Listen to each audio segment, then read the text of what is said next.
దేవునికి మహిమ కలుగును గాక. కూడి వచ్చిన అందరికీ వందనాలు. సామెతలు 19వ అధ్యాయం ఎన్నో వచ్చిన వరకు ధ్యానించుకున్నాం. 24 వరకు ధ్యానించుకున్నాం. 24లో ఏం చూసాం మనం? సోమరి పాత్రలో చెయ్యి ముంచునే గాని తన నోటికి దాన్ని తిరిగి ఎత్తనే ఎత్తడు. రైతులో సోమరు అంట ఏం చేస్తాడంట? పాత్రలో చేయి పెడతాడులే కానీ ఎత్తాడు అనమాట. అలా ఎత్తపోతే ఏమైందంట? శారీరకంగా బలహీనం ఎట్లాగైతే అయిపోయి ఆ శరీరం చనిపోయే పరిస్థితికి వెళ్ళిద్దో అలాగే ఆత్మీయంగా మనం కానీ ఆత్మకు ఆహారం ఏంటి? శరీరానికి ఆహారం భోజనం కాబట్టి ఆత్మకు ఆహారం వాక్యము. కాబట్టి ఈ సోమరు ఏం చేస్తారంట? వాక్యాన్ని చదవడు, ఆత్మకి ఆహారాన్ని పెట్టడు. ఎందుకని? సోమరి కాబట్టి తను ఏం చేయడంట? ఆత్మకి ఆహారాన్ని పెట్టడు. ఎవరి పక్కన ఆత్మక కాదు, తన ఆత్మకే ఆహారం పెట్టుకోడు. వాక్యం తీసి చదవడం అనమాట. అలా చదవకపోతే ఆత్మ కూడా ఏమైపోయింది? శరీరానికి ఆహారం పెట్టకపోతే శరీరం చనిపోయింది. మరి అలాగే ఆత్మకు కూడా ఆహారం వాక్యం అందించకపోతే ఏమైంది? చనిపోయింది అనమాట. అవునా? టైం టు టైం చక్కగా సీరియల్స్, అబద్ధానికి కావాల్సిన బలాలు, టిఫిన్లు ఇవన్నీ కూడా టైం టు టైం అందిస్తూ ఉంటాడు. జనరల్గా అసలు ఆత్మీయత గురించి ఆలోచించిన వాళ్ళు అయితే ఎప్పుడన్నా ఒకసారి ఏం చేస్తారు? రోజుకు ఒక అధ్యాయం ఆచారంగా బైబుల్ చదువుతూ ఉంటారు. కొంతమంది ఎలా చదువుతారు? ఆచారంగా చదువుతారు. అదేం చేస్తారంటే సోమరి పాత్రలో చేస్తాడు కానీ తన నోటి దగ్గర తెచ్చుకోడంటే మనం అట్లా లేము. మనం తినేటప్పుడు హుషారుగానే తింటాం. అంటే మనం సోమరులం కాదని అనుకుంటాం. వాక్యం చదివేదాన్ని దాని సారాంశం వదిలిపెడతారు. సారాంశం వదిలిపెట్టి ఏం తీసుకుంటారు? దాన్ని లిటరల్గా తీసుకుంటారు అనమాట. అంటే అక్కడ ఏదైతే రాయబడిందో దాన్ని డైరెక్ట్గా అప్లై చేసుకుంటారు. వాళ్ళు మనం హుషారుగానే తింటాము, లేజీగా తినము. కొంతమంది గంటలు తింటూ ఉంటారు. వాళ్ళ గురించి రాశారు అనుకుంటలే. ఇది టీవీ సీరియల్ పెట్టుకొని 2-3 సీరియల్ అయినాక నిదానంగా తింటూ ఉంటారు కొంతమంది. వాళ్ళకి రాసి ఉంటారులే, మనం తినే విషయంలో హుషారుగానే ఉంటాం అంటే మనం కాదు సోమరులు అని అనుకుంటారు. ఇది ఆత్మీయ కోణంతో మనం తీసుకోవాలన్నమాట. కాబట్టి వాక్యం గురించి చెప్పబడుతూ ఉంది. వాక్యం కానీ మనం సారాంశాన్ని తీసుకోకపోతే ఆత్మ ఏమైందంట? చనిపోయింది.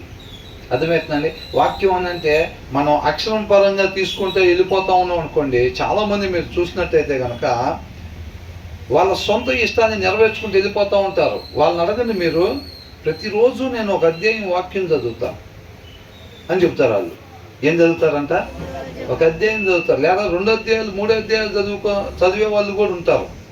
వాళ్ళు ఏం చేస్తారంటే ఎప్పటి నుంచి చదువుతున్నావు నువ్వు? అవునా? మరి నువ్వు చూస్తేనేమో శరీరాన్ని అనుసరించుకుంటా వెళ్తూ ఉంటావు. మరి అడిగితేనేమో ఏం చెప్తారు? వాక్యము చదువుతానని చెప్తారు. ఎప్పుడు నుంచి చదువుతున్నావు? ఈ మధ్య ఉన్న స్టార్ట్ చేసి ఉంటాడేమోలే. తనైతే మాత్రం తన క్రియలు చూస్తే ఖచ్చితంగా శరీరాన్ని అనుసరిస్తున్నట్టుగా స్పష్టంగా మనకి కనబడుతుంది. కానీ అడుగుతుంటేనేమో ఏమంటున్నాడు? వాక్యాన్ని నేను రోజు చదువుతానని అంటున్నాడు. అంటే ఈ మధ్య ఉన్న స్టార్ట్ చేసాడేమో అని అనుకోని ఎప్పుడు నుంచి చదువుతున్నారు మీరు అని అంటే ఏమని చెప్తాడు? నేను 7-8 సంవత్సరాల నుంచి చదువుతూ ఉంటాను, ప్రతిరోజు వాక్యం చదువుతా అని అంటాడు. 4 సంవత్సరాల నుంచి చదువుతున్నాను నేను, ప్రతిరోజు వాక్యం చదువుతాను అంటాడు. కానీ తన క్రియలు చూస్తే ఆత్మానుసారం ఉంటున్నాయా, శరీరానుసారం ఉంటున్నాయా? శరీరానుసారంగా ఉంటున్నాయి. ఎలా ఉంటున్నాయని చేసి శరీరానుసారంగా ఉంటుంది అంట తన క్రియలు. అడుగుతుంటేనేమో వాక్యం 4 సంవత్సరాల నుంచి డైలీ నేను చదువుతున్నాను అంటాడు. అంటే ఎలా చదువుతున్నాడు? సారాంశం వదిలిపెట్టి అక్షరాలు చదువుకుంటూ వెళ్తున్నాడు. అంటే లిటరల్గా దాన్ని తీసుకొని వెళ్ళిపోతున్నాడు ముందుకి. అర్థమవుతుందండి? అంటే దాన్ని లోక సంబంధంగా, శరీర సంబంధంగా తీసుకుంటున్నాడు, దాన్ని ఆత్మ సంబంధంగా తీసుకోవట్లేదు అన్నమాట. అలాగా చాలామంది పొద్దున్నే 2 అధ్యాయాలు 3 అధ్యాయాలు బైబిల్ చదువుతూ ఉంటారు, శరీరాన్ని అనుసరించుకుంటూ వెళ్ళిపోతూ ఉంటారు. మళ్ళా తర్వాత రోజు కూడా బైబిల్ చదువుతూ ఉంటారు. వాళ్ళ క్రియలు చూస్తే ఆత్మ సంబంధమైనవి ఉండవు. అర్థమవుతుందండి? అంటే అది ఏం చేస్తున్నారంట? సారాంశాన్ని వదిలిపెట్టి అక్షరాన్ని చదువుకుంటా వెళ్ళిపోతున్నారు. అది ఆచారపరంగా వెళ్ళిపోతుంది అన్నమాట. కాబట్టి అక్షరాలు సత్యం అంట.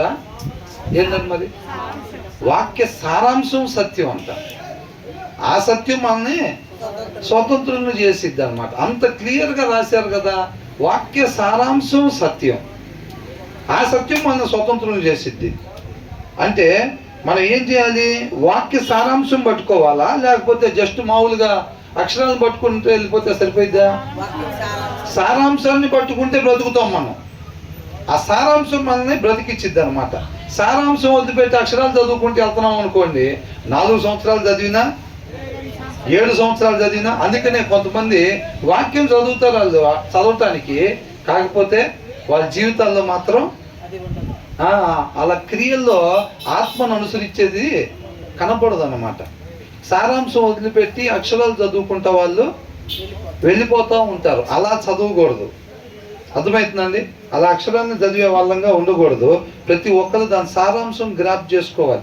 అందుకనే కొంతమంది అనేక దినాల నుంచి చదువుతూ ఉంటారులే కానీ వాళ్ళ క్రియల్లో మార్పు కనపడదు అన్నమాట. సారాంశాన్ని గ్రాప్ చేసుకునే వాళ్ళంగా మనం ఉండాలి. తర్వాత ఏమంటున్నారు?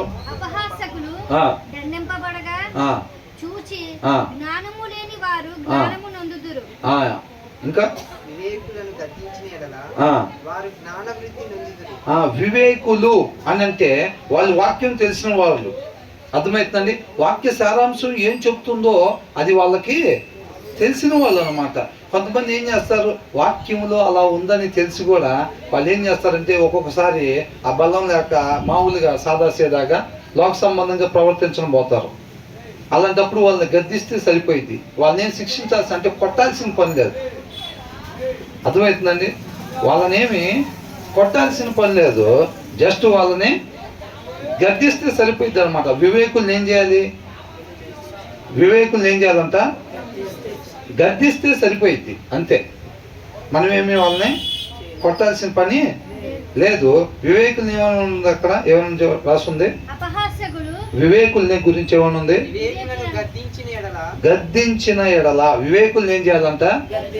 గద్దించాలంట. గద్దించిన ఎడల వాళ్ళు జ్ఞానాన్ని ఏం చేసుకుంటారంట?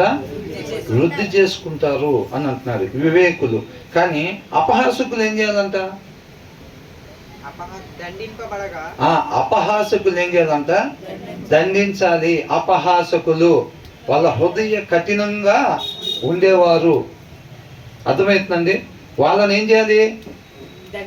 దండించాలి, వాళ్ళని శిక్షించాలన్నమాట. కొట్టాల్సిన పరిస్థితి ఉండిద్ది. అర్థమవుతుందండి? కాబట్టి వివేకుల్ని కొట్టకూడదు. వివేకుల్ని ఏం చేయాలంట? గద్దించాలి.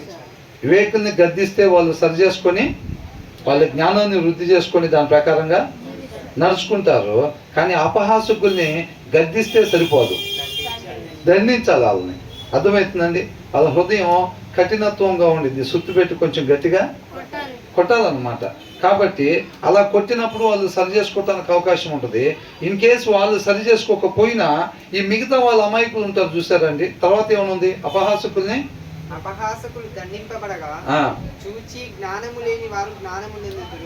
జ్ఞానము లేని వాళ్ళు ఉంటారు చూసారండి. ఈ అపహాసకుడు ఎప్పుడైతే వాళ్ళు వెళ్ళే పరిస్థితి ఉంటుందో చూసారా, కొంతమంది తప్పు చేసిన వాళ్ళు వాక్యాన్ని మీరి వాళ్ళు ఎవరైతే తప్పు చేస్తారో వాళ్ళు శిక్షను అనుభవిస్తూ ఉంటారు చూసారా.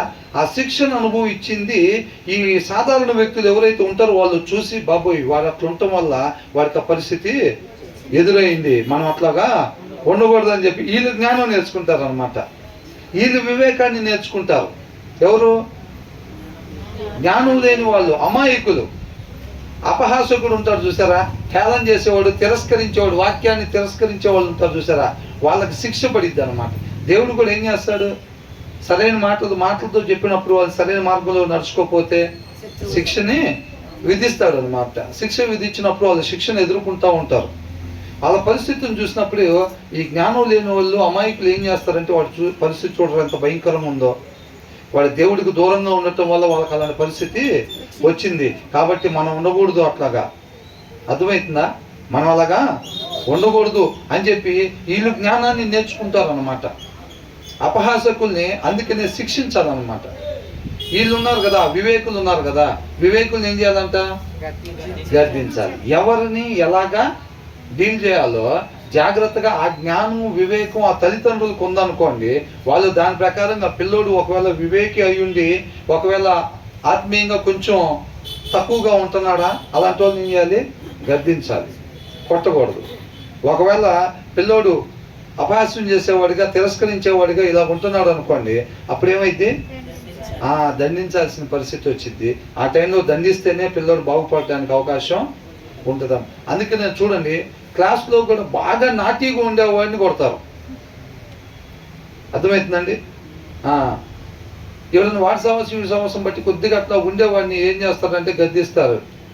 ఏంటి నువ్వు కూడా అలాగా దెబ్బలు పడతాయి అని అంటారు.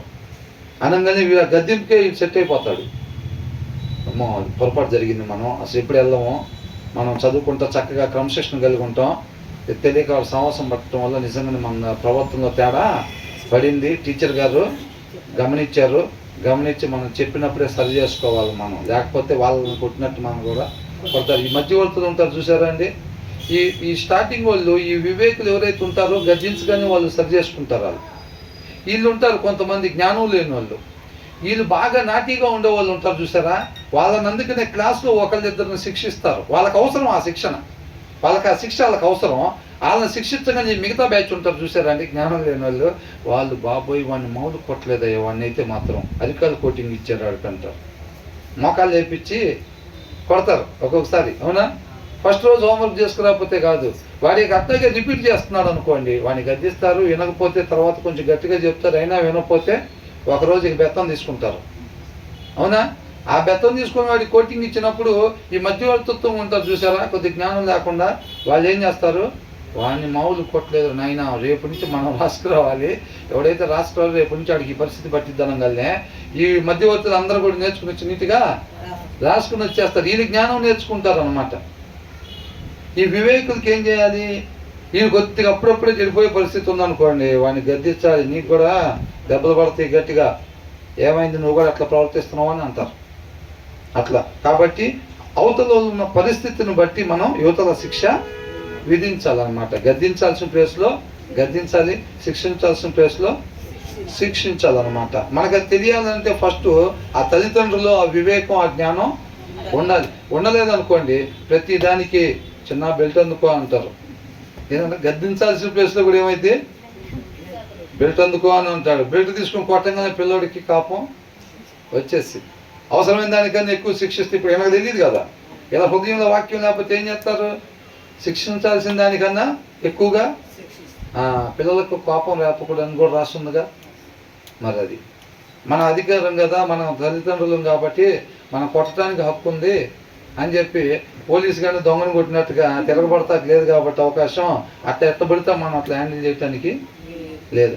ఒక దెబ్బ నువ్వు కొట్టాల్సిన దానికన్నా తక్కువగా కొట్టినా సరే దేవుడు లెక్క అడుగుతాడు, అట్ ద సేమ్ టైం ఎక్కువగా కొట్టిన లెక్క అడుగుతాడు. మరి ఎంత కొట్టాలి ప్రభు అంటే మరి చదవాలి, వాక్యం చదువుతా ఉంటే దేవుడి జ్ఞానం మనకి వచ్చింది. దాన్ని బట్టి పిల్లలను పెంచడానికి దేవుడు తగిన జ్ఞానాన్ని మనకి ఇస్తాడు. మనం ఎంతవరకు అవసరమో అంతవరకే ట్రీట్మెంట్ ఇస్తాడు. అందుకనే కొంతమంది చూడండి యాంటీబయాటిక్ అవసరమే ఆ రోగానికి, ఆయన బాడీకి ఉన్న పరిస్థితి యాంటీబయాటిక్ అవసరమే, ఎక్కువ డోసేజ్ ఇస్తారు. ఎక్కువ డోసేజ్ ఇచ్చినప్పుడు పరిస్థితి వాళ్ళది తారుమారు ఇవ్వగానే తర్వాత వేరే హాస్పిటల్కి వెళ్ళినప్పుడు వాళ్ళు చెప్తారు యాంటీబయాటిక్ ఎక్కువగా ఇచ్చారని, మీకు అంత అవసరం లేదు, అసలు ఎక్కువగా ఇవ్వటం వల్ల అది మీ బాడీ మీద ఎఫెక్ట్ చూపించింది, ఇట్లాగ అయింది అని అంటారు. యాంటీబయాటిక్ ఇవ్వాలి కాకపోతే డోసేజ్ ఎక్కువ ఇచ్చారంట, ఇవ్వటం వల్ల ఏమైంది దెబ్బతింది. అవునా? కాబట్టి తగిన మోతాదులోనే ఇవ్వాలి ఏదైనా సరే. అది శరీరానికి ఆరోగ్యానికి ఎట్లాగో ఆత్మీయతలో కూడా పిల్లల్ని పెంచే విషయంలో కూడా అది యాజ్ ఇట్ ఈస్గా పనిచేసిద్ది అనమాట. కాబట్టి పిల్లల పరిస్థితికి ఎలాంటి వైద్యం ఎలాగ వాళ్ళని ఆత్మీయతలో సరైన మార్గంలో నడపాలనంటే అది డాక్టర్ జాగ్రత్తగా చదువుకుని తెలుసుకుంటేనే కదా డాక్టర్కైనా తెలిసేది. సరిగ్గా చదువుకొని డాక్టర్లు అక్కడే ఇక్కడ కొద్దిగా లంచం ఇచ్చి ఇప్పుడు తక్కువ వచ్చినాయి అనుకోండి, డాక్టర్ ప్లేస్లో తక్కువ వచ్చినాయి, వాళ్ళ నాన్న ఎవరి చేత ఫోన్ చేసి చట్ చేసి ఇటు చేసి లేదా 4-5 డబ్బులు కట్టలు టేబుల్ కింద నుంచి అడ్జస్ట్మెంట్ చేసాడు అనుకోండి, ఏం చేస్తారు? సరే కానీ వాడికి సర్టిఫికేట్ ఇచ్చేయండి, అక్కడ హాస్పిటల్ పెట్టుకోవచ్చు అని అంటారు. పెట్టగానే ఇదేంద్రా ఇలా ఉంది పేగు లోపల అని అంటాడు. ఏంట్రా ఎట్లా ఉంది, ఇటు ఏం చేయాలి ఇప్పుడు? రావటం అయితే ఎట్టాగట్టు వచ్చేసాం, మా నాన్న ఇన్ఫ్లుయెన్స్ని పట్టుకొని ఎట్లా ఉన్నాయని అనుకుంటాడు. అవునా? సరే ఎందుకు వచ్చిన గొడవ, మనం ఎక్కడ చదువుకున్న దగ్గర చూసినట్టుంది, యాంటీబయాటిక్లు ఇవ్వాలని చెప్పి రాసేస్తాడు, ఎంతకంత డోసేజ్ ఎక్కువ. ఆయన ఎందుకు మరి, ఆయన కూడా హాస్పిటల్ పెట్టుకునే ఉన్నాడు, మరి అంత డోసేజ్ ఎందుకు ఇచ్చాడు మనకి? తెలీదా? ఏంటంత తెలియలేదు ఆయనకి. ఆయన అంత అవసరం అనుకున్నాడు. ఆయన అంత అవసరం అనుకొని వాడి బాడీ దెబ్బతినే అంత యాంటీబయాటిక్లు రాసిచ్చాడు. అదే మరి ఇప్పుడు ఆ బాధ్యత ఎవరిది? డాక్టర్ గారు చూసుకోవాలిగా. దేనికి ఎంత ఇవ్వాలి, ఏమి ఇవ్వకూడదు, ఏమి ఇవ్వాలి, ఎంత డోసేజ్ ఇవ్వాలో ఖచ్చితంగా డాక్టర్ గారు తెలుసుకోవాల్సిన బాధ్యత ఆయనదే. తెలుసుకోవాలి. తల్లిదండ్రులు కూడా పిల్లోని ఎలా పెంచాలి, ఎంతవరకు శిక్షించాలి, ఏ పరిస్థితుల్లో ఎలా డీల్ చేయాలి, వ్యవహరించాలనేది ఖచ్చితంగా తల్లిదండ్రుల బాధ్యత తెలుసుకోవాల్సింది. మనకు ఆ జ్ఞానం సంపాదించుకోవాల్సిన బాధ్యత మనదే. అది ఎక్కడి నుంచి వచ్చింది? దేవుని దగ్గర నుంచి వచ్చింది. దేవుడిని అడగాలి. మీ జ్ఞానం కొద్దుగా ఉంటే నన్ను అడగండి అని అంటున్నాడు. ఆయన నోట నుంచి జ్ఞానం వచ్చింది, అంటే వాక్యంలో నుంచి జ్ఞానం వచ్చింది. దేవుడు ఆ జ్ఞానాన్ని దయచేస్తాడు. తల్లిదండ్రులుగా ఉండే మనం ఖచ్చితంగా మోకరించి దేవుడి దగ్గర ఆ జ్ఞానాన్ని పొందుకోవాలి. ప్రభు ఆ పిల్లల్ని ఏ రీతిగా పెంచాలో, నాయనా ఏ పరిస్థితుల్లో వారిని ఏ రీతిగా పెంచాలి, ఎలాంటి నిర్ణయాలు తీసుకోవాలి, ఏ ప్లేస్లో శిక్షించాలి, ఉదయకాలం చేసిన ప్రార్థనలు ఇవన్నీ చేయాలి. అవునా?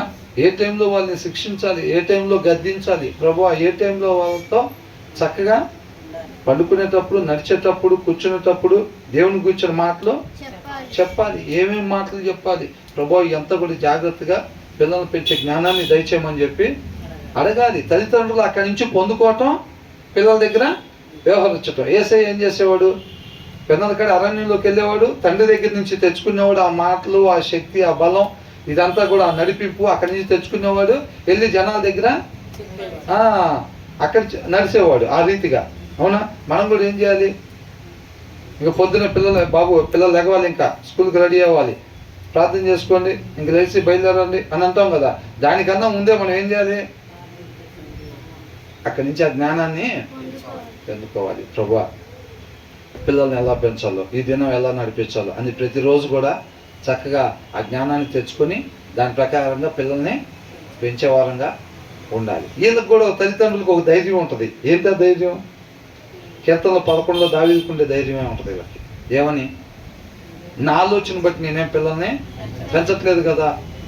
వీళ్ళకు ఉండే ధైర్యం ఏంటంటే, నేను పొద్దున్నే ఆయన పాదాల చెంత విషయాన్ని పెట్టాను, ఆయన వాక్య ప్రకారంగా నేను నడుచుకునేటప్పుడు నీతిమంతులుగా ఉంటాం కాబట్టి నా ప్రార్థన ఖచ్చితంగా ఆయన ఆలకిస్తాడు కాబట్టి నా వల్ల కాదులే, కానీ ఆయన జ్ఞానంతో పిల్లల్ని ఎలా పెంచాలో ఆయనే నడిపిస్తాడు. మనకుంటే ధైర్యం అదే. ఇవాళ పొద్దున పుట్టే మనం మధ్యాహ్నం గురించి ధైర్యం ఉండగలుగుతాం. ఇవాళ మధ్యాహ్నం పిల్లలతో నేను ఏం మాట్లాడాలి, ఎలా వ్యవహరించాలి, వాళ్ళని ఎలా నడిపించాలి అనేది టెన్షన్ ఉండదు అన్నమాట. కలత పడం. ఎందుకని? ఆయన పాదాల చేత విషయాన్ని పెట్టాం కదా. పెట్టాం కాబట్టి ఆయనే మాట్లాడిస్తాడు నా చేత మధ్యాహ్నం. ఇవాళ సాయంత్రం కూడా ఆయనే మాట్లాడిస్తాడు. ఏదన్నా డెసిషన్స్ తీసుకోవాల్సి వస్తే ఆయనే చక్కగా వాక్యానుసారమైన డెసిషన్ తీసుకునేటట్టుగా నన్ను నడిపిస్తాడని ఒక ధైర్యం ఉండేది.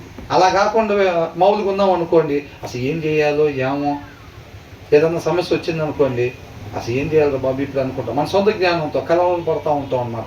అదేం లేకుండా ఉండాలంటే ఆ జ్ఞానాన్ని దేవుడి దగ్గర పొందుకోదు. కాబట్టి తల్లిదండ్రులు పిల్లలను పెంచే విషయంలో ఆ జ్ఞానాన్ని దయచేయమని చెప్పి మనహ అడిగాడా లేదా? సంసోను తండ్రి. అవునా? వాళ్ళ తల్లి దగ్గరికి వచ్చి దేవదూత చెప్పినప్పుడు వాళ్ళ తండ్రి ఏమన్నాడు? మరలా ఒకసారి ఆ దేవదూతని రమ్మని చెప్పాలి, అది చూడాలి అని అన్నాడు. సరే మరలా దేవదూత వచ్చాడు. వచ్చినప్పుడు ఏమన్నాడు? నేను తను ఏ రీతిగా పెంచాలి. గర్భఫలం దేవుడిచ్చే బహుమానం కాబట్టి ఆ బహుమానాన్ని ఆయన నామానికి మహిమకరంగా నేను ఏ రీతిగా పెంచాలో కనుక్కోవాలి నేను అన్నాడు. ఏమంటే కేక్ ఒకటి తీసుకుని అలంకరలా అన్నాడా? కేకు కొవ్వొత్తులు మర్చిపోవాకండ్రా అన్నాడా? అత్తగేం అనలేదు. మనకి గుడ్ న్యూస్ చెప్పగానే ఏమంటే ఫోన్ చేసి వచ్చేటప్పుడు 2 కేజీల కేకు, కూల్ డ్రింకు, ఈ థ్యాంక్స్ గివింగ్ సంగతి కూడా తర్వాత, ముందు సెలబ్రేషన్ స్టార్ట్ అయిపోయింది అప్పటికి. కాబట్టి తల్లిదండ్రులు ఏం చేయాలంటే ఆ జ్ఞానాన్ని దేవుడి దగ్గర నుంచి అడిగి దాని ప్రకారం ఒక మంచి మాదిరికరంగా క్రీస్తుని పోలి నడుచుకునే పిల్లల్ని మనం తయారు చేసి సొసైటీలోకి పంపించాలి. మన పిల్లలు ఎక్కడికి వెళ్ళినా సరే ఎల్ఈడి బల్బులాగా ఆత్మీయతని కనపరిచేవారుగా ఉండాలి. వాళ్ళల్లో ఫస్ట్ నింపబడితే కానీ వాళ్ళు కనపరచలేరు. అవునా? అలాగ ఉండాలన్నమాట. అలాగా ఆ పిల్లలు అలాగే ఉండాలి. ఎక్కడ చూసినా ఐశ్వర్యంతో పరుసు నిండా డబ్బులతో కలకలా ఆడాలి పిల్లలు అనే దాని మీద కాకుండా వాళ్ళు సత్యంగా వాళ్ళు నింపబడి ఆ సత్యాన్ని ప్రకాశింపజేసేవారుగా ఉండాలి అనే ఆశ ఎవరికైతే తల్లిదండ్రులకు ఉండిద్దో వాళ్ళు ఖచ్చితంగా దేవుని ఆశ్రయించి ఆ జ్ఞానాన్ని పొందుకునేవారుగా ఉంటారు. అట్లా కాకుండా పిల్లలు ఎక్కడికి వెళ్ళినా కానీ ఇబ్బంది లేకుండా జోబులో డబ్బులు ఉండేటట్టుగా, అకౌంట్లో డబ్బులు ఉండేటట్టుగా, అవునా అనుకునే వాళ్ళు ఏం చేస్తారంటే ఈ జ్ఞానాన్ని అడగరు, లోక జ్ఞానం చూసుకుని మంచి మంచి ఉద్యోగాలు వచ్చేటట్టుగా చూసుకుంటారు. ఉద్యోగం వస్తే ఏమైంది? అకౌంట్లో దండిగా డబ్బులు ఉంటాయి. ఇక మెక్డొనాల్డ్స్ చూసినా కేఎఫ్సి చూసినా కానీ పిల్లలకి నోరు కట్టేసుకొని పాపం దాన్ని దాటేదట్టు పిల్లలు ఉండకూడదని తల్లిదండ్రులు ఆశపడే వాళ్ళు ఉంటారు. కొంతమంది ఎలా ఉంటారు? పిల్లలు సత్యంతో నింపబడాలని, సత్యాన్ని ప్రకాశింపజేయాలి ఎక్కడికి వెళ్ళినా అనుకునే తల్లిదండ్రులు కూడా ఉంటారు. రెండు రకాల తల్లిదండ్రులు ఉంటారు అన్నమాట. కాబట్టి ఈ ఆత్మీయంగా ఉండాలి పిల్లలు అనుకునే వాళ్ళు ఖచ్చితంగా వాళ్ళ తల్లిదండ్రులు వాక్యాన్ని చదువుతా చక్కగా దేవుడి జ్ఞానాన్ని పొందుకోవాలన్నమాట. తర్వాత ఏమంటున్నాడు? కాబట్టి ఈ మాట ఈ వచనం 25వ వచనాన్ని బట్టి తల్లిదండ్రులు చాలా జాగ్రత్తగా మనం వ్యవహరించాలి పిల్లల్ని పెంచే విషయంలో. అవునండి. అది దేవుడి దగ్గర నుంచి ఆ జ్ఞానాన్ని తీసుకుని వచ్చి ప్రతి ఒక్కరి పట్ల దేవుడికి ఒక ప్రత్యేకమైన ఉద్దేశం ఉంటుంది. అది మనకు తెలుసా? తల్లిదండ్రులకు ఉన్నది మనకి తెలియదు. కాబట్టి ప్రభువా మా ఇష్ట ప్రకారంగా కాకుండా వారి పట్ల నీ చిత్తం ఏదైతే ఉందో, ఏ ఉద్దేశం కొరకు వారిని నిర్మించావో ప్రభువా ఆ ఉద్దేశం కొరకు మాత్రమే వాళ్ళు జీవించేటట్టుగా మేము ఏ రకంగా వారిని పెంచాలో ఆ రీతిగా మాత్రమే పెంచే జ్ఞానాన్ని దయచేయమని చెప్పి ఆయన పాదాల చెంత వేడుకోవాలి. ఆకలితో. ఏ ఆకలి? ఆత్మీయ ఆకలితోటి, ఆశతోటి దుప్పి నీటి వాగుల కొరకు ఎట్లాగైతే ఆశపడిద్దో అట్లాగా పిల్లలు ఆ రీతిగా ఉంచాలి అని చెప్పి నిజంగా ఆశపడి పెన్నల కాడనే లేచి ఆయన పాదాల చెంత మనం ప్రార్థన చేసుకున్నప్పుడు దేవుడు ఖచ్చితంగా తృప్తిపరుస్తాడు. అంతరంగంలో నిజంగా ఎవరైతే ఆశపడి ఆయన పాదాల చెంత ఏముందిరా మాకు ఇచ్చాడు పిల్లల్ని మా ఇష్టం, వాడు డాక్టర్ కావాలంటే డాక్టర్, యాక్టర్ కావాలంటే యాక్టర్, ఇంజనీర్ కావాలంటే ఇంజనీరు అని అనుకునేవాడికి ఆశ ఉండదు ఆయన పాదాల చెంత చేరదు.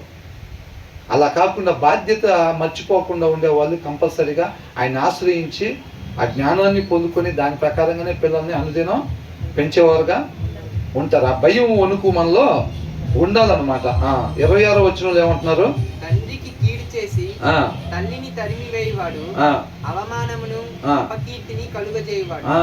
అవమానాన్ని అపకీర్తిని కలుగు చేస్తాడంట ఆ కుమారుడు. అర్థమవుతుందండి? దావీదు ఏం చేశాడు అనుకున్నాం? దేవుని యొక్క గుణలక్షణమైన కరుణని కనపరచాల్సిన ప్లేస్లో కరుణ చూపించకుండా అన్యజనులు దేవుడి నామాన్ని దూషించేటట్టుగా చేశాడు. ఆ దేవుడి నామాన్ని మహింపరచటమా అవమానపరచటమా? అవమానపరచటం. చేయటానికి నువ్వు నాకు ఇచ్చిన పని నేను సంపూర్ణంగా నెరవేర్చి ఈ భూమి మీద నేను నిన్ను మహింపరిచాను అన్నాడు యేసుక్రీస్తు వారు. అవునా? ఆయన ఏ ఉద్దేశం కొరకు పంపించాడో ఆ ఉద్దేశం ప్రకారంగా మనం జీవించటం ఆయన నామానికి మహిమకరం అన్నమాట. ఆయన ఉద్దేశం కాంతి మనం చేసినప్పుడు ఆయన నామానికి ఏమవుతుంది? అవమానకరం అవుతుంది అన్నమాట. ఇక్కడ ఏంటంట? Who ever robs there father and drives out there mother is a child who brings shame and discourage అని అంటున్నాడు. అర్థమవుతుందండి? ఏం చేస్తాడంట? చూడండి, తనలో వాక్యానికి సంబంధించిన ఆ వాత్సల్యత, తల్లిదండ్రుల మీద ఉండాల్సిన ఆ విధేయత, లోబడే తత్వం ఎన్ని ఉన్నాయా? హృదయంలో వాక్యం ఉంటే దాంట్లో నుంచి వచ్చే గుణలక్షణాలు అవన్నీ. ఏం చేశాడంట ఆ కుమారుడు? త్రోసిపుచ్చి తన తండ్రి దగ్గర నుంచి కావాల్సిన పొందుకొని, ఆస్తి గీస్తి మొత్తం పొందుకొని శుభ్రంగా పొందుకొని వాళ్ళ తల్లిని ఇంట్లో నుంచి బయటికి నెట్టేశాడు అన్నమాట. కుమారుడు చేయాల్సింది అదేనా? అంతేనా చేయాల్సిందే? మరి ఆ లక్షణాలు ఎక్కడి నుంచి వచ్చినాయి ఆయనకి?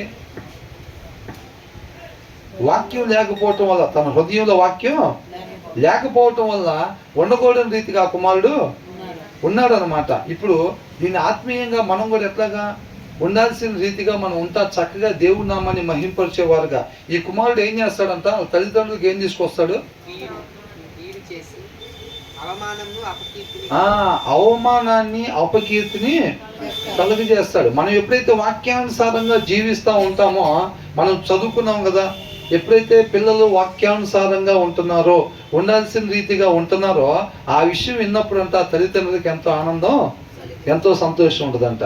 మన పరమ తండ్రి కూడా అవునా కదా, వాక్యానుసారంగా ఒక మనిషి ఉండాల్సిన రీతిగానే మనం ఎప్పుడైతే ఉంటున్నామో అప్పుడే ఆయన కూడా సంతోషపడేవాడిగా ఉంటాడనమాట. మన వాక్యం ధ్యానించకపోతే మనకి ఆ జ్ఞానం వివేకం తెలియదు, మనకు నచ్చినట్టుగా మనం జీవిస్తాం. అంటే మనిషి ఉండకూడని రీతిగా మనం ఉంటాం. అలా ఉండేటప్పుడు ఆ తల్లిదండ్రులకి ఏమైందంట, అది అపకీర్తి, అవమానం వచ్చింది అనమాట. దేవుణ్ణి అవమానపరిచే వారంగా ఉంటాం. అది మనతో పాటు లేదనమాట. మన వాక్యం చదవకపోవటం, దాన్ని అనుసరించుకోవటం అనేది మనతో పోయేది కాదు. అది దేవుడి నామానికి అవమానాన్ని మనం తీసుకొస్తున్నాం అనమాట. అలా ఉండకుండా మనం చక్కగా ఏం చేయాలంట, మనం ఆ తండ్రికి కుమారులమా కాదా, ఆయన పిల్లలకు ఉండాల్సిన వాళ్ళమేగా. కాబట్టి మనం చక్కగా ఆయన మాటను విని దాని ప్రకారంగా నడుచుకోవాలి. మనిషి ఎలా నడవాలి? దేవుడి మాటను విని దాని ప్రకారంగా నడుచుకోవాలి. మనిషి ఉండాల్సిన విధానం అది, జీవించాల్సిన విధానం అది. కాబట్టి ఆయన మాటను విడిచిపెట్టేసామనుకోండి, ఎలా ఉంటాం? ఇలాగా ఆ తండ్రికి అవమానాన్ని తెచ్చే వాళ్ళగా మనం ఉంటాం అన్నమాట. అలా ఉండకూడదు. వాక్యాన్ని చక్కగా చదువుకుంటా దాని లోబడి మనం, ఆ కుమారుడు లోబడ్డాడా తల్లిదండ్రులకి? లోబడలేదన్నమాట, ఒబీడియన్స్ చూపించలేదు. మనం అలా ఉండకుండా తండ్రి ఏదైతే తన మాటని తెలియపరుస్తున్నాడో వాక్యాన్ని, ఆ మాటకు మనం లోబడి, ఆ మాటకు లోబడి దాని ప్రకారంగా మనం నడుచుకున్నట్లయితే కనుక తండ్రికి మహిమకరంగా జీవించే వాళ్ళంగా ఉంటాం. తర్వాత ఏమంటున్నారు? నా కుమారుడా, తెలివి పుట్టించు మాటలు నీవు మీరగోరితివా, ఉపదేశము వినుట మానుకొని. మీరగోరితివా, ఉపదేశాన్ని వినటం మీరగోరితివా. ఇక్కడ ఏమంటున్నాం? Stop listening to instruction.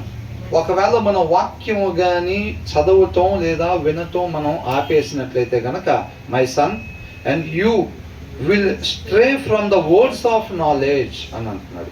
జ్ఞాన మాటలకి నువ్వేమైపోతావు అంటే దాని నుంచి నువ్వు తొలగిపోతావు. నువ్వు వాక్యం చదవటం లేదా వాక్యాన్ని వినటం ఇది నిరంతరం అంతం వరకు జరగాల్సిన ప్రక్రియ. ఎప్పటి వరకు చదవాలంట? అంతం వరకు కూడా మనం దేవుని యొక్క మాటను జాగ్రత్తగా మన హృదయంలో పెట్టుకోవాలి. అర్థమవుతుందండి? ఇప్పుడు ఇక్కడి నుంచి అక్కడ దాకా, ఇది ఎక్కడికో వెళ్ళాల్సిన ట్రైన్ అనుకోండి, ఇక్కడి నుంచి ఇక్కడ దాకా సరిపడా బొగ్గు దాంట్లోకి వేసామనుకోండి, ఇంకా అక్కడ దాకా వెళ్ళిపోయిద్దా? వెళ్ళిపోదు. కాబట్టి నిరంతరం మనం బ్రతికినంత కాలం కూడా ఏం చేయాలంట? వాక్యాన్ని చదువుతూ ఉండాలన్నమాట. చదువుతూ నేను ఆల్రెడీ 2-3 సార్లు చదివేసి, ఎన్నిసార్లు చదివిన అదేగా. మరి నిన్న పొద్దున్న టిఫిన్ చేసేసాముగా, ఇక ఎన్ని రోజులు తిన్నా అదేగా, అదే టిఫిన్. అన్ని రోజులు తినకుండా ఉంటామా? ఈ శరీరానికి ఏం చేస్తాం? నిన్న మధ్యాహ్నం భోజనం చేసినా మరలా ఇవాళ మధ్యాహ్నం చేస్తాం, మరలా రేపు మధ్యాహ్నం చేస్తాం, ఎల్లుండి మధ్యాహ్నం, దాని తర్వాత రోజు మధ్యాహ్నం. ఎందుకని? సేమ్ యాజ్ ఇట్ ఈస్గా ఆత్మకు కూడా ఏం చేయాలంట? ఆల్రెడీ ఓ బస్తా బియ్యం తినేసాం, అదే లలిత బ్రాండ్ బస్తా ఆల్రెడీ తినేసాం. 2-3 బస్తాలు తిన్నాం మేము. ఇంకేముంది, ఎన్నిసార్లు తిన్నా అయ్యే బియ్యంగా అనుకుంటామా? మరలా తింటాం, మరలా తింటాం. ఎప్పుడుదా తింటాం? బ్రతికున్నంత వరకు తింటాం. అదే బైబిల్ చదివే వాళ్ళని అడిగితే ఏమంటారు? 2-3 సార్లు చదివేశా, 2-3 సార్లు చదివేశా, ఇంక అందుకే తర్వాత నేను చదవట్లా. ఇక ఎన్నిసార్లు చదివినా అదేగా, అంతేనా? మరి ఎప్పుడు చదవాలంట? అంతం వరకు. నువ్వు 2 సార్లు చదివావా, 20 సార్లు చదివా, 200 సార్లు చదివావా, అయినా ఆయన కృపను బట్టి నువ్వు ఇంకా సజీవుడిగానే ఉన్నావు నువ్వు నేనని అంటే మరలా ఏం చేయాలి? 201సారి చదవాలి. 400 సార్లు చదివినా సరే ఇంకా సజీవులుగానే ఉంటే ఏం చేయాలి? మరలా చదవాలి. అంతం వరకు చదువుతానే ఉండాలన్నమాట. అందుకనే చాలా వచనాల్లో మనకు చూస్తే శారీరకంగా పోల్చబడి ఆత్మీయతను గురించి మాట్లాడబడుతూ ఉంది, అవునా కదా? సోమరు ఇట్లా చేస్తాడు కానీ ఇలాగ ఉంటాడు. అవునా? మనం తినకపోతే ఎలాగైతే నీరసం వచ్చిద్దో అలాగనే ఆత్మ కూడా ఇలా జరిగిద్ది అని పోలిక చెప్పబడతా ఉండిద్ది అనమాట. మనం అర్థమయ్యే దానికోసం చాలామంది ఏం చేస్తారంటే ఆ వచనాన్ని చదివి ఫస్ట్ దాన్ని శారీరకంగా తీసుకుని వదిలిపెడతారు, ఇంకా ఆత్మీయత జోలి వారు సారాంశం వదిలిపెట్టి వెళ్ళిపోయినట్టే. అర్థమవుతుందండి? కాబట్టి స్టాప్ లిజనింగ్ టు ఇన్స్ట్రక్షన్. మనం కానీ చదవటం కానీ ఆపేసాము అని అంటే కనుక ఆల్రెడీ పెద్ద పాస్టర్ గారు అయిపోయాం మనం. ఫస్ట్ 3 సంవత్సరాలు బ్రహ్మాండంగా చదివేసాము. ఇక ఎక్కడ పోయినా దాన్నే బట్టి అప్పచెప్పటమే. పుట్టినరోజు కూడిక ఓకే, ఇక దాని పలానా అంశం తీసుకోవటం చెప్పటం. పెళ్లి వివాహం దినమా దాన్ని తీసుకొని చెప్పటం. చాలామంది యాంత్రికంగా వెళ్ళిపోతూ ఉంటారు. ఇంకా అర్థమవుతుందండి? యాంత్రికంగా వెళ్ళిపోతూ ఉంటారు. ఇక వివాహ దినం అనగానే ఇక దాన్నే తీయటం చెప్పటం, పుట్టినరోజు అనగానే దాన్నే తీయటం చెప్పటం, ఇంకెక్కడికి పోయినా ఇక దాని ప్రకారంగా తీసుకొని వెళ్ళిపోతూ ఉంటారు అనమాట. అలా కాదండి, అలా చేయకూడదు. Stop listening to instruction. మనం కానీ వాక్యం చదవటం మానేసినట్లయితే కనుక ఖచ్చితంగా మనం మార్గంలో నుంచి తొలగిపోతాము, దాంట్లో డౌటే లేదు. బాప్తిజం తీసుకొని 40 ఏళ్ళు అయినా సరే మన వాక్యం చదవాల్సిందే. చదవకపోతే మాత్రం ఖచ్చితంగా దారి తప్పిపోతాం. అందుకనే చూసారా, చాలా స్టేజ్లో 50 ఏళ్ళు 50 సంవత్సరాలు వచ్చిన వాళ్ళు 35 సంవత్సరాలు పాస్టర్గా చేసిన వాళ్ళు కూడా ఆ 50 ఏట పడిపోయిన వాళ్ళు కూడా ఉన్నారండి. వ్యక్తిగత సహవాసం, దేవునితో వ్యక్తిగత సహవాసం చాలా ప్రాముఖ్యం. అర్థమవుతుందండి? అది లేకపోతే కనుక ఖచ్చితంగా పడిపోయే పరిస్థితి ఉండిద్ది. చెట్టుని తీసేసామనుకోండి, భూమిలో నుంచి తీసేస్తే ఏమైంది? చచ్చిపోయింది. అది ఎప్పటి నుంచో ఉండే చెట్టే కావచ్చు, ఇప్పుడు పెద్ద చెట్టే చాలా సంవత్సరాల నుంచి ఉంది, దాన్ని భూమిలో నుంచి తీసేస్తే చచ్చిపోయిద్ది అంతే. ఆయనలో నుంచి ఆయనలో నాటబడి లేకపోతే మన విశ్వాసంలో సీనియర్సే కావచ్చు గాక ఆ గ్యాప్ వచ్చిందంటే, వాక్యానికి మన గ్యాప్ వచ్చిందంటే ఏమవుతాం? చచ్చిపోతాం ఆత్మకి. కాబట్టి జీవించినంత కాలం చక్కగా వాక్యాన్ని ధ్యానిస్తా, లేకపోతే మనం ఎవరైనప్పటికీ కూడా మనం మార్గం తప్పిపోతాము, దాంట్లో డౌటే లేదు. తర్వాత ఏమంటున్నారు? ఎత్తుడైన సాక్షి న్యాయమును అపహసించును. ఏం చేస్తాడంట? అబద్ధపు సాక్షి ఏం చేస్తాడంట? ఏ కరెక్ట్ విట్నెస్. సత్య సాక్షులుగా మనం ఉండాలి, అసత్య సాక్షులుగా మనం ఉండకూడదు. అసత్య సాక్షులుగా ఉంటే వాళ్ళు ఏం చేస్తారు?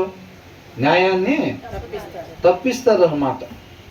ఆ రోజుల్లో అబద్ధ ప్రవక్తలు ఏం చెప్పారు? వాళ్ళు అంత బాగానే ఉంది, మనం రైట్ వేలోనే వెళ్తున్నాం అని చెప్పి జనాన్ని మోసం చేశారు.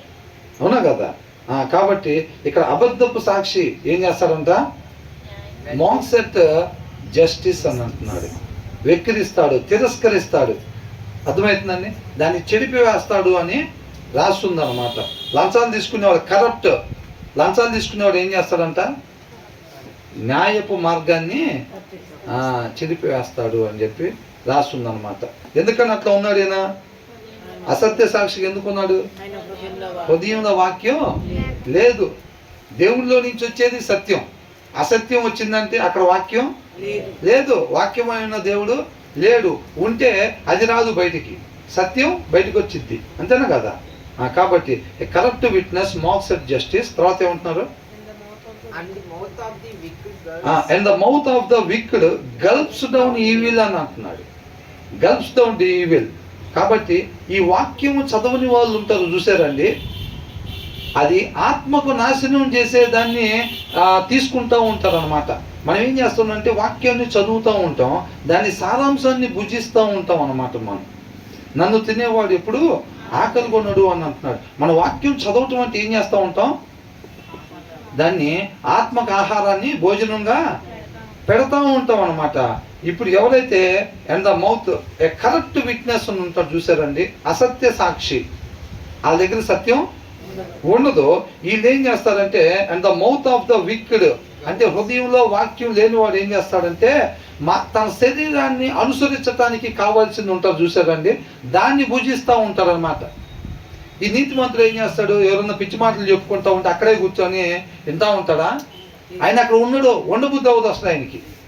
అక్కడి నుంచి వెళ్ళిపోతాడు. కానీ ఈ మిగతా వాళ్ళు ఉంటారు చూసారండి, హృదయంలో వాక్యం లేనివాడు ఏం చేస్తాడంటే అక్కడే కూర్చొని మొత్తం అవునా తర్వాత ఏమైందిరా, దాని తర్వాత ఏమైంది, అది ఎక్కడికి వెళ్ళారు తర్వాత, మరి పట్టుకున్నారు వాళ్ళని, తర్వాత ఎట్లయిందా, అట్లయిందా, ఇట్లయిందా అని అంటూ ఉంటాడు. హృదయంలో వాక్యం ఉంటే పరిశుద్ధాత్ముడు గద్దిస్తూ ఉంటాడు. టీవీ దగ్గర కూర్చొని ఆ సినిమా ఈ సినిమా పెట్టుకొని చూస్తూ ఉన్నాం అనుకోండి, అది ఏం చేస్తూ ఉంటాడు, పరిశుద్ధాత్ముడు గద్దిస్తూ ఉంటాడు. నీకు అనవసరం ఇది, నువ్వు అనవసరం, నువ్వు ఇక్కడి నుంచి లేగు, నీ సమయాన్ని కిల్ చేస్తున్నాడు, నీ సమయాన్ని దొంగిలిస్తున్నాడు. ఎవరు? అపవాది. ఎరేసాడు నీకు అది, నీ సమయాన్ని దొంగిలిస్తున్నాడు, నువ్వు 2.5 గంటల సేపు నువ్వు అక్కడ ఉండేటట్టుగా బంధిస్తున్నాడు అని చెప్పి పరిశుద్ధాత్ముడు గద్దిస్తూ ఉంటాడు. గద్దించేటప్పుడు ఏమైందంటే అక్కడి నుంచి మనం లోబడే పరిశుద్ధాత్మను ఆర్పకుడి అనేది. అందుకని అలా ఉండి నేను చూడాల్సింది. ఇప్పుడు దీని తర్వాత ఏం జరిగిందో ఏమో, పరిశుద్ధాత్మను ఏం చేస్తారు, ఆర్పుతారు అన్నమాట. ఆయన మాట్లాడు బాగా, భార్య మాట్లాడుతుంటే లేకపోతే పిల్లలు నువ్వు నోరుమే ముందు అంటారు చూసారా, అంటారా లేదా? ఒక్కొక్కసారి భార్యలు భర్తలు అంటారు కొన్ని చోట్ల. ఏమైంది, భర్త మాట్లాడడం పోతే నువ్వు నోరుమే నువ్వు ఫస్ట్ నోరుమే అని అంటారు. కట్నం ఎక్కువ తెచ్చారు అనుకోని ఏమైంది, అవునా? ఇంతేదో ఒకవేళ భార్య తరపు నుంచి కడుతున్నారు అనుకోండి, అవునా? నువ్వు నెలకొని ఉంటే మంచిది. కొంతమంది భార్యను చూస్తే భర్త మాట్లాడడం పోతే చూస్తారు అంతే, చూస్తే ఆయన కామ్ అవ్వాల్సిందే, అవ్వకపోతే 2 రోజులు ఆలస్యం చేసింది వాళ్ళ అమ్మ రెంటు. ఈ ఓనర్ గారు ఏమో ఈయన తగులుకుంటాడు, ఏం బాబు కట్టవా, దిగేటప్పుడు ఏం చెప్పావు అని అంటాడు.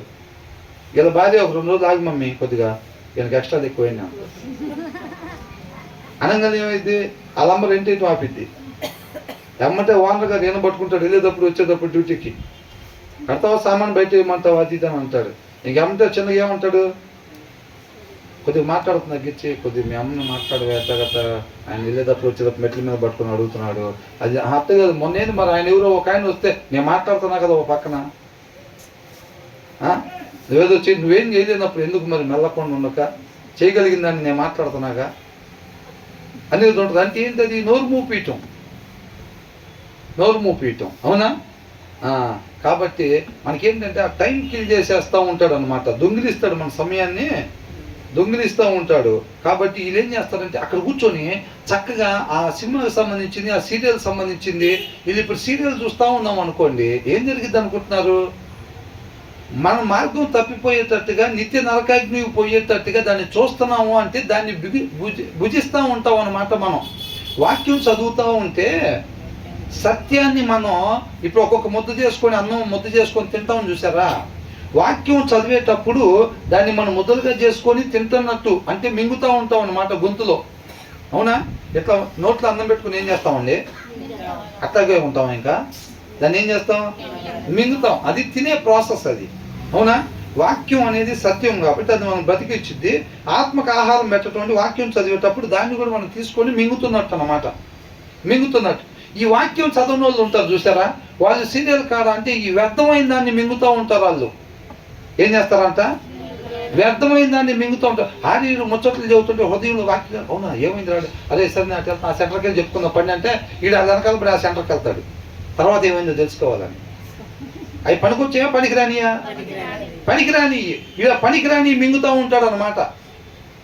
అది టీవీ సీరియల్లే కావచ్చు, పనికిరాని ముచ్చట్లే కావచ్చు, లేకపోతే వ్యర్థమైన మాటలు కావచ్చు, వ్యర్థమైన వీడియోలు కావచ్చు, ఇవన్నీ ఏం చేస్తున్నాడు, తింటున్నాడు, అవి మింగుతున్నాడు.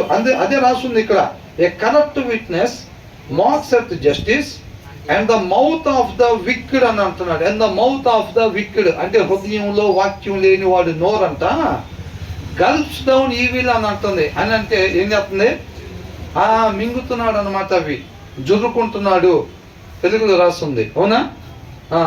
దీంట్లోనేమో మింగుతున్నాడు. ఆ అవసరం లేని వీళ్ళ నాశనం చేసేయి అన్నమాట, వీళ్ళని నశింపజేసేయి, వీళ్ళ ఆత్మని నరకానికి తీసుకెళ్లే వాటిని ఏం చేస్తున్నారు, భుజిస్తున్నాడు. పిచ్చి మాటలు ఎంతమంది అంటే అవి మనం భుజిస్తున్నట్టుగా, చూడకూడని సీరియళ్ళు చూస్తున్నాము, చూడకూడని వీడియోలు చూస్తున్నాము, చూడకూడని సినిమాలు చూస్తున్నాము అని అంటే ఏం చేస్తున్నట్టు, అవి భుజిస్తున్నట్టుగా అవి లోపలికి వెళ్తాయి అన్నమాట మనకి. నేనేమో హృదయంలో తీసుకొని రా, జస్ట్ ఒక ½ అవర్ సీరియల్ చూసి వదిలిపెడతా, దాన్ని బయటే వదిలిపెడతా. అది నీ వల్ల నా వల్ల అయ్యే పని కాదు. అర్థమవుతుందండి? అవి చూస్తున్నాము అని అంటే మనం భుజిస్తున్నట్టే, మనం వింటున్నాము అంటే వాటిని మనం భుజిస్తున్నట్టే అని అంటున్నాడు. Mouth of the wicked గల్ప్స్ down. ఏం భుజిస్తున్నారు వాళ్ళు? ఏమని వస్తుంది? ఏం జురుకుంటున్నారంట?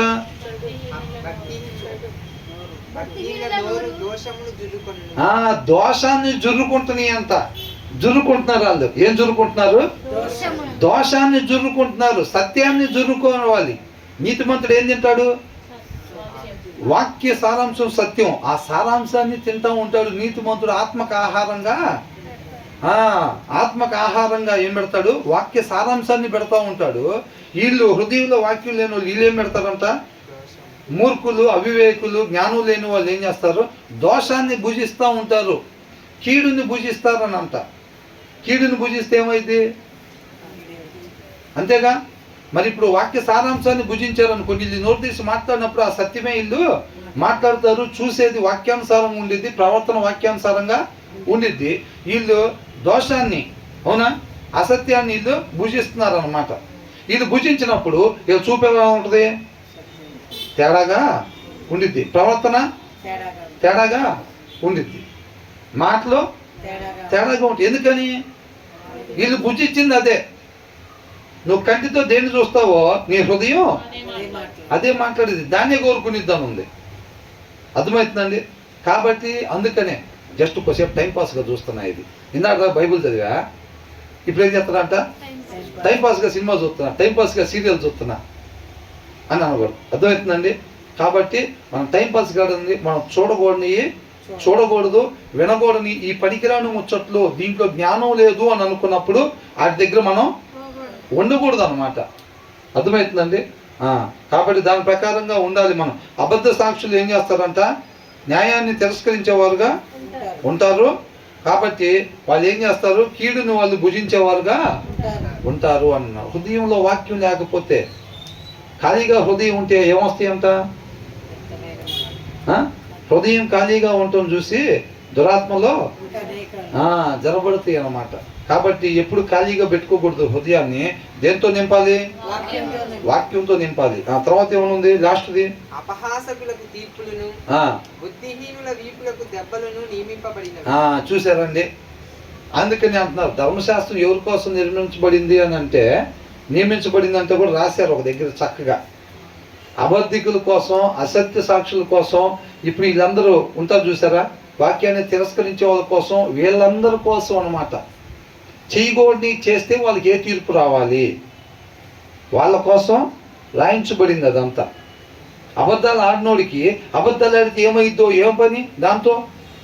ఈయన అట్లాగా అబద్ధాలు ఆడదు కదా, ఈయనకు సంబంధం లేదు కదా దాంతో, ఈయనకు వర్తించేది కాదది. అర్థమవుతుందండి? సీరియల్ చూస్తే ఏమైద్దో, సీరియల్ చూసే వాళ్ళ కోసం రాపించారు అది. ఆ శిక్ష ధర్మశాస్త్రం ఏమేమి శిక్షలు పడతాయో, పెనాల్టీస్ ఆర్ ప్రిపేర్డ్ ఫర్ మోకర్స్ అని ఉంది. రైచియస్ పీపుల్ కోసమా పెనాల్టీస్? కాదు, మోకర్స్, తిరస్కరించే వాళ్ళు ఎవరైతే ఉంటారో వాళ్ళ కోసం రాయించారు అనమాట ఈ పెనాల్టీస్. శిక్షలు అంటే వాళ్ళ కోసం అంట. అర్థమవుతుందండి? And beatings for the back of ఎవరినంతా నీతిమంతున్నా. దెబ్బలు ఎవరి కోసం అంట? ఫూల్స్ కోసం అంట. చేయకూడని పనులు చేసే వాళ్ళ కోసం. తెలుగులో ఏమనుంది?